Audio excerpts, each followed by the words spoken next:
ሕማማትን እንዴት እናሳልፍ? በሕማማትስ ማድረግ የማይገቡን ነገሮች ምንድናቸው? በዚህ ያዘን ሳምንት ዓለምን በእጆቹ መዳፍ የያዘው አምላክ እንደ ሌባ በወታደሮቹ መያዝ እጅግ ለመስማት የሚከብድ ነው። ቅዳሴያችንም እንደዚህ ይላል። ሁሉን የያዘውን ያዙት፣ ሁሉን የሚገዛውን አሰሩት፣ በቁጣ ጎተቱት፣ በፍቅር ተከተላቸው። እንደ በግ ለመታረድ ተነዳ፣ በሸላቾቹ ፊት ዝም እንደሚል በግ እንዲሁ አፉን አልከፈተም ተብሎ በነቢዩ ኢሳይያስ የተነገረለት የዓለምን ኃጢአት የሚያስወግደው የእግዚአብሔር በግ ታስሮ ሲጎተት አንዳችም ተቃውሞ በሕማማቱ አላሳየም። እኛን ከኃጢአት ማሰሪያ ሊፈታ በፈቃዱ ታሰረ። ድዊ የሚፈውስበትን ቁባጣ የሚያቀናበትን እጁን አሰሩት። የአዲስ ኪዳን ሊቀ ካህናት ክርስቶስ ወታደሮች ሰንሰለት ተይዞ ወደ ኦሪት ሊቃነ ካህናት ግቢ በጨለማ ተወሰደ። ዓለምን እንዲወደዳትን ጌታ ራሷ ዓለም እንዲሁ ያለ ምክንያት ጠላችው። በደል የማይስማማውን በደለኛ አለችው። ለክርስቶስ ያልተመቸች ዓለም እንዴት ለእኛ ተመቸችን? ይህ ሳምንት ምን ያህል የሚያስፈራ ሳምንት ነው! ይህ ሳምንት እኮ የሰማይና የምድር ጌታ ኢየሱስ ክርስቶስ በጥቂት ብር እንደ ባሪያ የተሸጠበት ሳምንት ነው። ማንም የማይደፍረውን አምላክ ይሁዳ የደፈረበት ሳምንት ነው። ጌታችን ከማኩሰል የከፋ የመሳም ጥላቻ የደረሰበት ሳምንት ነው። ወደ መከራ እየሄደ ስለ ተማሪዎች የሚያስበው መምህር፣ ወደ መታረድ እየሄደ ስለ በጎች የሚጨነቀው መልካሙ እረኛ ክርስቶስ በካዲዎች እጅ የተያዘበት ሳምንት ነው። ሁሉን የያዘውን ያዙት፣ ሁሉን የሚገዛውን አሰሩት፣ በቁጣ ጎተቱት። እኛ አምላክ ግን ለእኛ ሲል በፍቅር ተከተላቸው። ሁሉን የፈጠረውን በውሾች ጉባኤ መሃል አምላካችንን በጥፊ መቱት። ይህንን ነገር ባሰብን ጊዜ ልባችን በፍርሃት ይንቀጠቀጥ ይሆንን? በዚህ ጊዜ እኮ ሰማያት ይንቀጠቀጣሉ፣ የምድር መሠረት ይናወጻሉ። መላእክትና ሊቃነ መላእክት በፍርሃት ይጨነቃሉ። ሚካኤልና ገብርኤል በክንፎቻቸው ፊታቸውን ይሸፍናሉ። ባሪያ ጌታውን በጥፊ ሲመታ ባዩ ጊዜ እኮ ኪሩቤል ከዙፋኑ ስር ይሸሸጋሉ፣ ሱራፌል ክንፎቻቸውን ያማታሉ። ግን በጥፊ መቱት። የሕይወት መድኃኒትን በሽታችን ነው ብለው አሰቃዩት። ይህ ሳምንት ጴጥሮስ አምላኩን አላውቀውም ያለበት ሳምንት። ጴጥሮስ ሆይ አታውቀኝምን?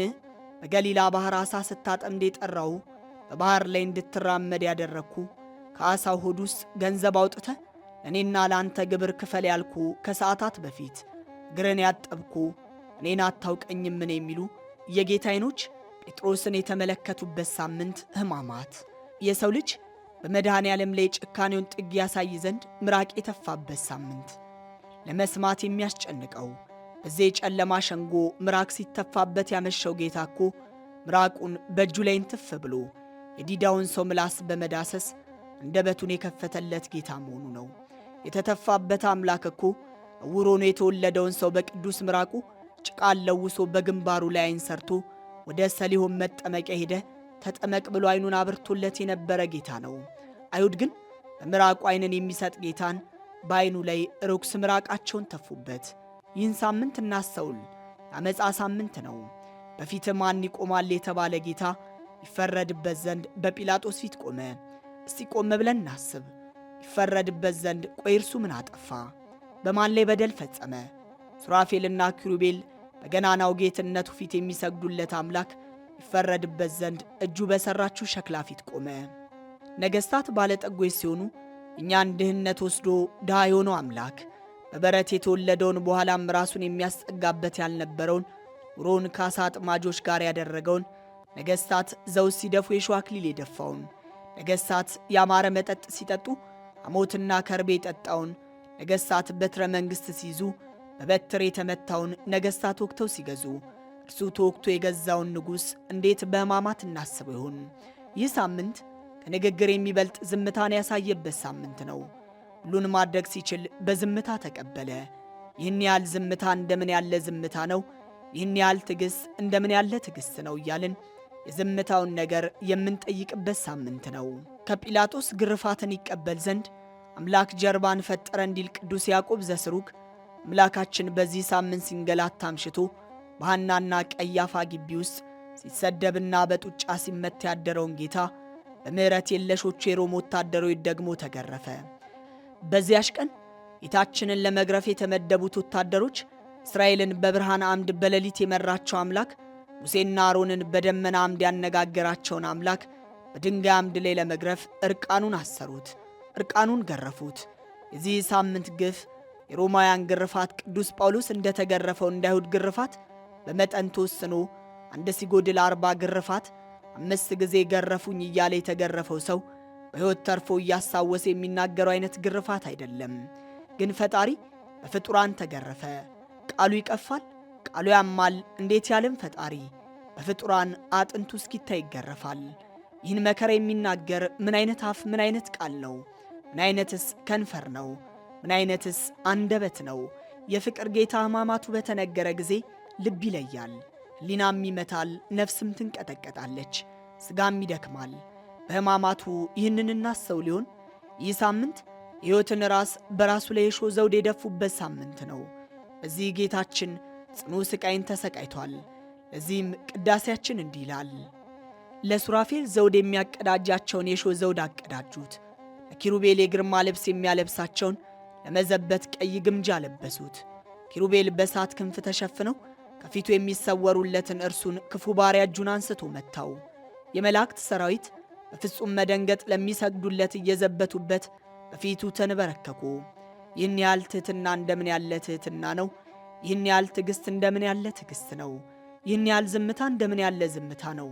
ይህን ያህል ሰው ማፍቀር እንደምን ያለ ፍቅር ነው! ይህ ሳምንት ፍቅርን የዳሰስንበት ሳምንት ነው። በዚህ በሕማማቱ ሳምንት ዓለም በርባን ይፈታልኝ፣ ክርስቶስ ይሰቀልልኝ ያለችበት ሳምንት ነው። እስቲ ተመልከቱ። ጲላጦስ በዓርብ ዕለት 2 ምርጫን እኮ ነው ያቀረበው። ከነፍስ አዳኙና ከነፍስ ገዳዩ አንዱን ምረጡ አለ። ሌላውን ትተን ጌታችን ከበርባን ጋር በአንድ መደብ ለምርጫ መቅረቡ ብቻ የሚያሳዝን ነገር ነው። በዚያች ዕለት ጲላጦስ ጌታን ከበርባን ጋር አስተካክሎ በአንድ ሚዛን ላይ ያስቀመጠው። እነርሱም ነፍሱን አሳልፎ በሚሰጠው ጌታ ፈንታ ነፍሰ ገዳዩን በርባንን መረጡ። እዚህ ጋር እናስተውል። እኛስ በሰውነታችን ላይ ፈተን የለቀቅነው ማንን ይሆን? በርባንን ነው ወይንስ ጌታን? እናስተውል። በዚያች ዕለት ያስፈታውን የማያውቀው ይሆን በዴ በርባን ሰንሰለቱ ተፈቶለት ወደ ቤቱ ሲሄድ፣ የእኛ ጌታ ግን ለመከራና ለመስቀል ተሰጠ። በዚህ ሳምንት እውነቱን ለመናገር በርባን በመፈታቱ ላይላዩን ብናዝንም ውስጥ ውስጡን ግን ደስ ብሎናል። አንድ ባለ በገና በበገናቸው እንዲህ ብለው አጽንተውልናል። በርባን ቢሰቀል ኢየሱስ ቀርቶ ምን ይጠቅመናል ሽፍታ ሞቶ። እንኳን ኢየሱስን ሰቀሉት የሞቱን መድኃኒት ብለው ጨርሰውታል። አይሁድ ግን በዚህ ሳምንት የተገረፈውንና የሾህ ዘውድ የደፋውን ክርስቶስን ባዩ ጊዜ ስቀለው ስቀለው ብለው ጮኹ። የእግዚአብሔርን በግ ባዩት ጊዜ እንደ አንበሳ በታላቅ ድምፅ ጮኹ። ይህ ጥላቻን የተሞላ ድምፅ እንዴት ያስጨንቃል! እንዲህ ይጮህበት ዘንድ ክርስቶስ ምን አደረገ? የማንን ርስት ቀማ? ሙት ከማንሳት ዕውር ከማብራት ለምጽም ከማንጻት በቀር እንዲህ ያለ ጩኸት ይጮህበት ዘንድ ምን አደረገ? የዓለም ትክክለኛ መልኳ በሕማማቱ ሳምንት ተገለጠ። ሆሳዕና ተብሎ ሲዘመር ሁሉም መዝሙሩን ተቀብሎ ይዘምራል። አላፊ አግዳሚው ይጋፋል። መሬት መርገጥ አይገባህም ብሎ ልብሱን እስከ ማንጠፍ ይደርሳል።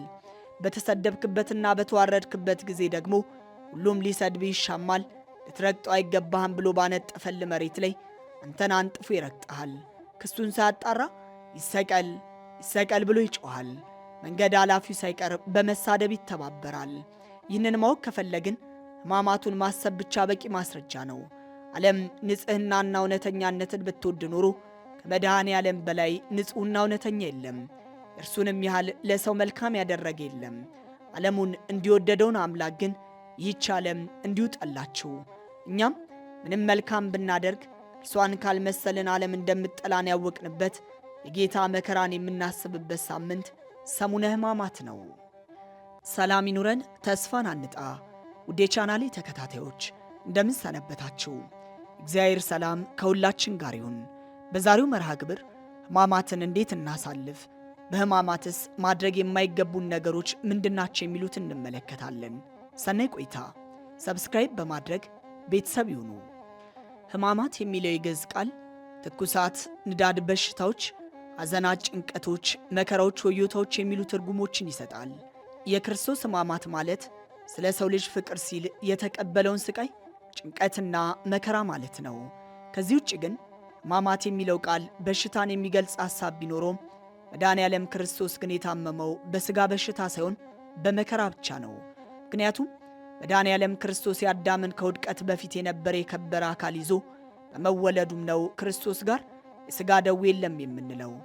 ቤተ ክርስቲያናችን በዕለተ ዓርብ የማይታመመው የእርሱን ሕማሙን እናምናለን እናምናለን እናምናለን እያለች እያዜመች እንደምትሰግደው ሕማማት ስንል ክርስቶስ ስለ ሰው ልጅ ፍቅር ሲል በፈቃዱ የተቀበለውን እንግልት፣ ድብደባ፣ መውደቅ፣ መነሳት፣ የሸዋ አክሊል መድፋት፣ ግርፋት፣ ችንካርና መስቀሉን ማለታችን ነው።